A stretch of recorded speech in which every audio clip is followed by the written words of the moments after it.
মাজুলীত মিত্ৰদল বিজেপি আৰু এজিপিৰ সংঘাত অব্যাহত আছে। নিৰ্বাচনৰ পূৰ্বে বিধায়ক ভুৱন গামৰ বিৰুদ্ধে মুকলি বিদ্ৰোহ কৰিছে অগপই।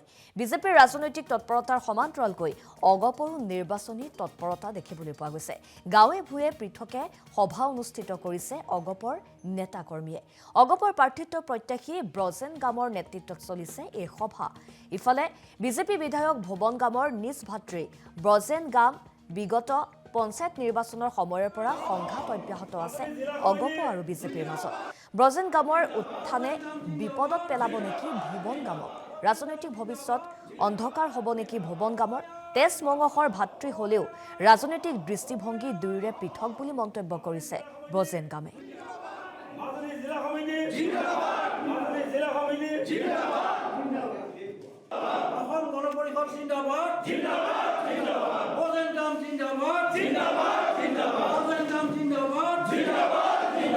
আমাৰ কথা হ'ল আমি অসম গণ পৰিষদ কৰিছোঁ। অসম গণ পৰিষদৰ কেন্দ্ৰীয় সমিতিক আমি সকলো অৱগত কৰিছোঁ আৰু তেখেতসকলক আমি হেঁচা প্ৰয়োগ কৰিছোঁ যে এইবাৰ আমাৰ মিত্ৰতাৰ খাতিৰত অসম গণ পৰিষদক মাজুলী চিটটো এৰি দিব লাগে আৰু যদি এৰি নিদিয়ে বিকল্প হিচাপে তেওঁলোকে আমাক কিবা এটা ব্যৱস্থা কৰি দিব লাগিব। আৰু আমি সেইটোৰ কাৰণে তেখেতসকলে আমাক আশ্বাস দিছে যে বিকল্প কিবা ব্যৱস্থা ওলালে আপোনালোকক কৰি দিম। গতিকে সেইকাৰণে আমি আগবাঢ়িছোঁ আৰু আমি প্ৰতি গাঁৱে গাঁৱে গৈ আমি এতিয়া আমাৰ শক্তিশালী ৰূপত অসম গণ পৰিষদক আমি গঢ়ি তুলিছোঁ। বৰ্তমান নিৰ্বাচন সমাগত। আমি 10 বছৰ আমি ভাৰতীয় জনতা পাৰ্টিৰ লগত মাজুলীত মিত্ৰতাত আছিলোঁ। মিত্ৰতাত থকাৰ পিছত মাননীয় সৰ্বানন্দ সোণোৱাল ডাঙৰীয়া যেতিয়া মুখ্যমন্ত্ৰী হৈছিল তেতিয়া মাজুলী উন্নয়নো হৈছিল। ঠিক তেনেধৰণে দ্বিতীয়বাৰো তেখেতকে আমি প্ৰক্ষেপ কৰিছিলোঁ আৰু কেন্দ্ৰীয় সমিতিও প্ৰক্ষেপ কৰিছিল ভাৰতীয় জনতা পাৰ্টিয়ে।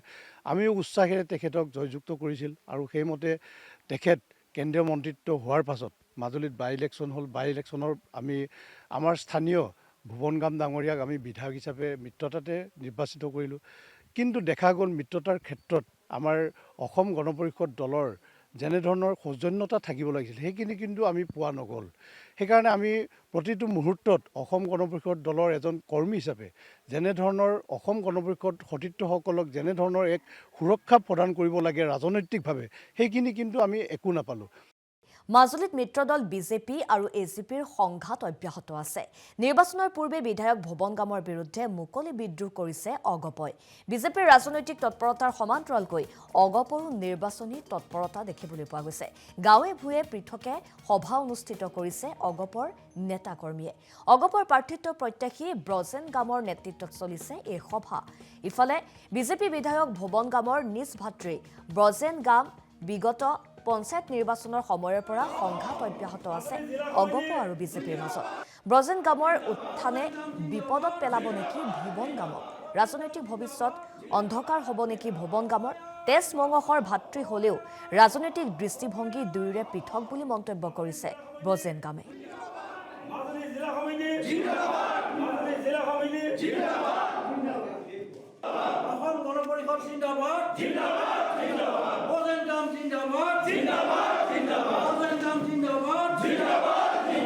আমাৰ কথা হ'ল আমি অসম গণ পৰিষদ কৰিছোঁ।